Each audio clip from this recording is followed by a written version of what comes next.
how to turn on or turn off type responses during calls to read aloud to the other caller on the Samsung Galaxy S24 series. First, tap on the home button to go back to the home screen, and on the home screen, swipe down at the top, then tap on the settings icon.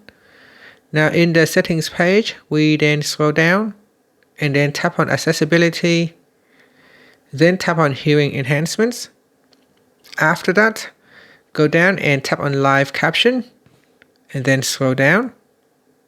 In here, tap on type responses during calls. Tap on the toggle button to turn off this feature or switch it on. And here say responses are read aloud to the other caller using speech services by Google. And that's it. After that, tap on the back key or tap on the home button to return back to the home screen. Thank you for watching this video. Please like and subscribe to my channel for more videos.